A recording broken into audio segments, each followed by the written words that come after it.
Hello, আসসালামু আলাইকুম guys. ইতিমধ্যে আমাদের আজকের জন্য ফানি ভিডিও অফ আছে। আমরা ছোটখাটো একটা আয়োজন করেছি, বন্ধু বান্ধব সবাই মিলে টাকা মিলিয়ে নাকি নর্মালি কিছু একটা পার্টি রেডি করতে যাচ্ছি।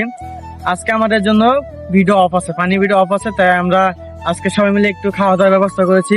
আপনারা দেখতে থাকুন এবং আমরা কি খাচ্ছি এটা আপনাদেরকে বিস্তারিত জানানো হবে এবং দেখানো হবে। আসসালামু আলাইকুম। শুরুতে আমাদের টিম মেম্বার জসিম সে চাউল এবং ডালগুলো ভালোভাবে ধুয়ে নিল। এরপরে আমাদের টিম মেম্বার জুমন সে ড্যাগে যে ঢাকনাটা ছিল ঢাকনাটা সুন্দরভাবে ধুয়ে নিল। এরপর আমরা যাচ্ছি আমাদের মেন গন্তব্যে, যেখানে আমরা পার্ক করব।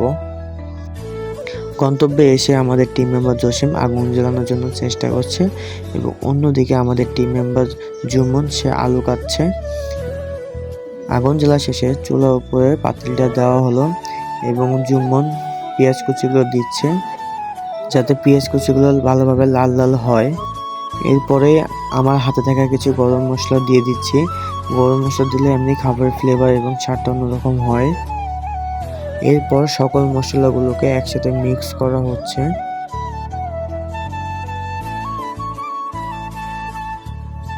এরপর আলু কুচিগুলো এবং মাংসগুলো দেওয়া হলো মশলার উপরে, যাতে আলু এবং মাংসগুলো সিদ্ধ হয়। এরপর জসিম মশলা মুখে দিয়ে দেখছে কিরকম হয়েছে। মাংস এবং আলু দেওয়ার শেষে আমার টিম মেম্বার জসিম সে ওগুলোকে মিক্স করছে। এরপরে আমি কিছুক্ষণ মিক্স করলাম।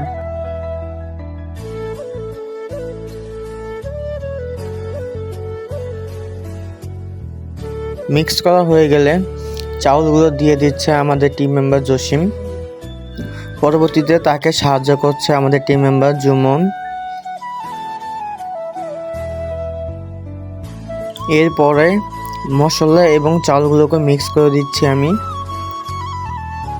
এরপরে চাউল এবং মশলাগুলো মিক্স করা হয়ে গেলে পরিমাণ মতন পানি দিয়ে ঢাকনা দিয়ে ঢেকে দিলাম। 4 থেকে 5 মিনিট যাওয়ার পরে কিছু কাঁচামরিচ এবং কিছু রসুন দিয়ে দিলাম। এরপর 30 থেকে 40 মিনিট যাওয়ার পূর্বে আমাদের খিচুড়িটি সম্পূর্ণ রেডি। দেখতেই পাচ্ছেন আমাদের খিচুড়িটি সম্পূর্ণ রেডি। রান্না শেষ হওয়ার পরে আমরা কিছু কলা গাছের পাতা কেটে এনে প্লেট হিসেবে আমরা ব্যবহার করি। পাতার উপর আমি সমস্ত খানা আস্তে আস্তে করে বেড়ে নিচ্ছি, যাতে আমরা সকলে একসঙ্গে বসে খেতে পারি। বেড়ে নেওয়া হয়ে গেলে আমরা সকলে বসে একসাথে খাবারটি খাই। তো আজকের ভিডিওটি এই পর্যন্তই। আল্লাহ হাফেজ। সবাই ভালো থাকবেন, সুস্থ থাকবেন।